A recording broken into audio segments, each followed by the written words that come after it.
আজকের গল্প বাঘ মামা আর শিয়াল ভাগ্নে। শিয়াল ভাবে, বাঘ মামা দাঁড়াও, তোমাকে দেখাচ্ছি। এখন সে আর নরহরি দাসের ভয়ে তার পুরনো গর্তে যায় না, সে একটা নতুন গর্ত খুঁজে বার করেছে। সেই গর্তের কাছে একটা কুয়ো ছিল। একদিন শিয়াল নদীর ধারে একটা মাদুর দেখতে পেয়ে সেটাকে টেনে তার বাড়িতে নিয়ে এলো। এনে সেই কুয়োর মুখের উপর তাকে বেশ করে বিছিয়ে বাঘকে গিয়ে বললে, মামা, আমার নতুন বাড়ি দেখতে গেলে না? শুনে বাঘ তখনই তার নতুন বাড়ি দেখতে এলো। শিয়াল তাকে সেই কুয়োর মুখে বিছানো মাদুরটা দেখিয়ে বললে, মামা একটু বসো, জল খাবার খাবে তো?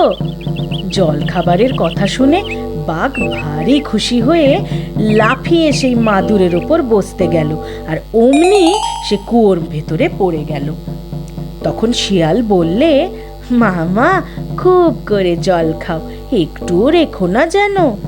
সে কুয়োর ভিতরে কিন্তু বেশি জল ছিল না, তাই বাঘ তাকে ডুবে মারা যায়নি। সে আগেই খুব ভয় পেয়েছিল, কিন্তু শেষে অনেক কষ্টে উঠে এলো। উঠে এসে বললে, কোথায় গেলি রে শিয়ালের বাচ্চা? দাঁড়া, তোকে দেখাচ্ছি। কিন্তু শিয়াল তার আগেই পালিয়ে গিয়েছিল, তাকে কিছুতেই খুঁজে পাওয়া গেল না। তারপর থেকে বাঘের ভয়ে শিয়াল আর তার বাড়িতেও আসতে পারে না, খাবারও খুঁজতে যেতে পারে না। দূর থেকে দেখতে পেলেই বাঘ তাকে মারতে আসে। বেচারি না খেয়ে শেষে আধমরা হয়ে গেল। তখন সে ভাবলে, এমন হলে তো মরেই যাব, তার চেয়ে বাঘ মামার কাছে যাই না কেন, দেখি যদি তাকে খুশি করতে পারি। এই মনে করে সে বাঘের সঙ্গে দেখা করতে গেল। বাঘের বাড়ি থেকে অনেক দূরে থাকতেই সে খালি নমস্কার করছে আর বলছে, মামা মামা। শুনে বাঘ আশ্চর্য হয়ে বললে, তাই তো শিয়াল যে। শিয়াল অমনি ছুটে এসে দু হাতে তার পায়ের ধুলো নিয়ে বললে, মামা, আমাকে খুঁজতে গিয়ে তোমার বড় কষ্ট হচ্ছিল দেখে আমার কান্না পাচ্ছিল। মামা, আমি তোমাকে বড্ড ভালোবাসি, তাই এসেছি, আর কষ্ট করে খুঁজতে হবে না, ঘরে বসেই আমাকে মারো। শিয়ালের কথায় বাঘ তো ভারী থতমত খেয়ে গেল।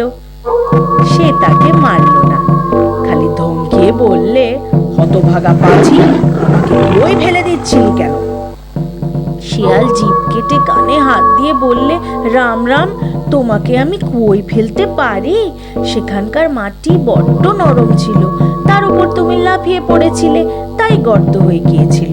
তোমার মতো বীর আর কি কোথাও আছে মামা? তা শুনে বোকা বাঘ হেসে বলল, হ্যাঁ হ্যাঁ ভাগ্নে, সে কথা ঠিক, আমি তখন বুঝতে পারিনি। এমনি করে তাদের আবার ভাব হয়ে গেল। তারপর একদিন শিয়াল নদীর ধারে গিয়ে দেখলো এক বিশ হাত লম্বা কুমির ডাঙায় উঠে রোদ পোহাচ্ছে। তখন সে তাড়াতাড়ি ছুটে গিয়ে বাঘকে বললে, মামা মামা, একটা নৌকো কিনেছি, দেখবে এসো। বোকা বাঘ এসে সেই কুমিরটাকে সত্যি সত্যি নৌকা মনে করে লাফিয়ে তার ওপর আবার উঠতে গেল, আর অমনি কুমির তাকে কামড়ে ধরে জলে নিয়ে নামলো। তা দেখে শিয়াল নাচতে নাচতে বাড়ি চলে গেল।